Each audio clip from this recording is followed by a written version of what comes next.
नमस्कार विद्यार्थी मित्रांनो, आज आपण 11वी ॲडमिशन 2025-26 डॉक्युमेंट ही कोणकोणती आपल्याला कॉलेजला ॲडमिशनला जातेवेळी लागणार आहेत, हे आज आपण जे काही रिक्वायर्ड डॉक्युमेंट आहेत हे पाहणार आहोत.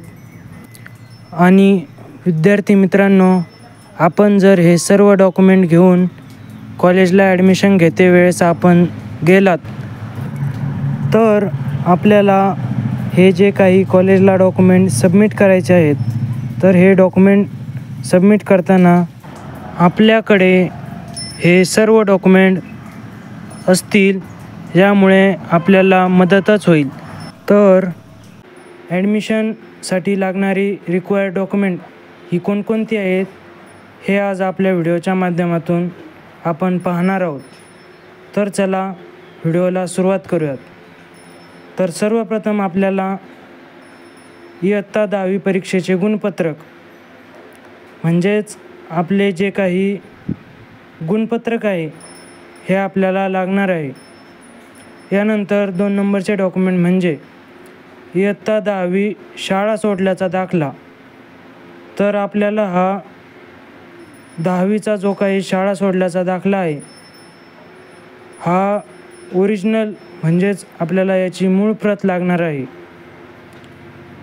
यानंतर 3 नंबरचे डॉक्युमेंट म्हणजेच विद्यार्थ्याच्या जातीचा दाखला. हे डॉक्युमेंट तेव्हाच गरजेचे आहे जेव्हा विद्यार्थी हा कॅटेगरीमधून म्हणजेच ओपन ही कॅटेगरी सोडून असेल, म्हणजेच SC ST अशा कॅटेगरीतून असेल तरच हे जातीचा दाखला हा लागू असणार आहे. यानंतर 4 नंबरचे डॉक्युमेंट म्हणजेच नॉन क्रिमिलेअर प्रमाणपत्र.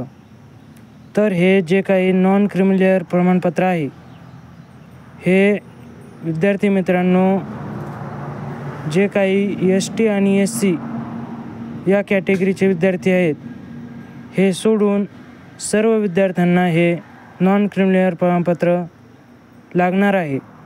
तर हे नॉन क्रिमिलेअर प्रमाणपत्र काढून ठेवावे व ॲडमिशनला कॉलेजला जातेवेळी आपण हे प्रमाणपत्र सोबत घेऊन जावे.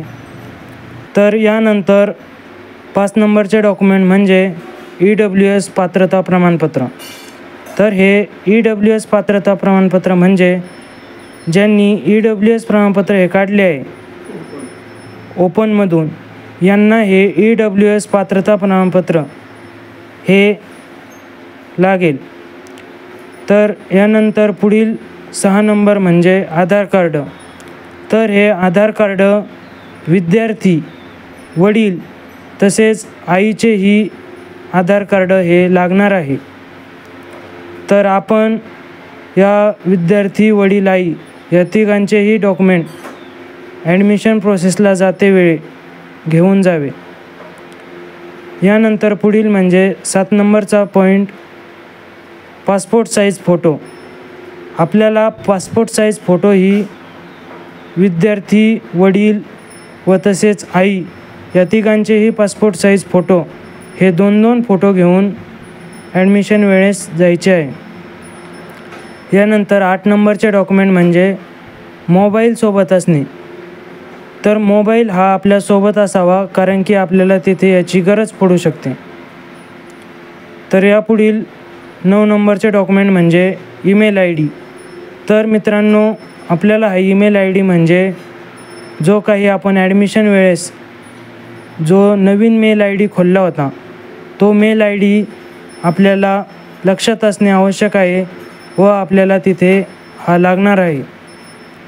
यानंतर 10 नंबरचे डॉक्युमेंट म्हणजे दिव्यांग प्रमाणपत्र.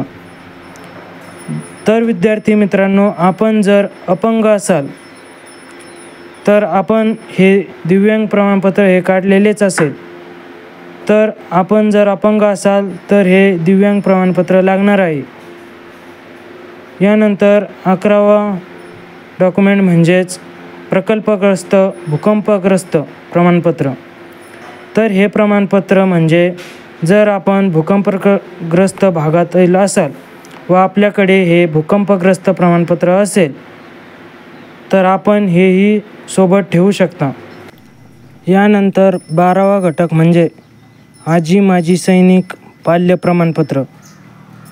तर यामध्ये जर आपण आजी माजी सैनिक यांचे पाल्य असाल तर आपल्याजवळ जर हे प्रमाणपत्र असेल तर आपण हे प्रमाणपत्र सोबत ठेवू शकता. यानंतर 13 नंबरचे डॉक्युमेंट म्हणजे आंतरराष्ट्रीय व राष्ट्रीय खेळाडू विद्यार्थी यांच्यासाठी जिल्हा क्रीडा अधिकारी किंवा विभागीय क्रीडा उपसंचालक यांचे प्रमाणपत्र. तर जर आपण आंतरराष्ट्रीय व राष्ट्रीय खेळाडू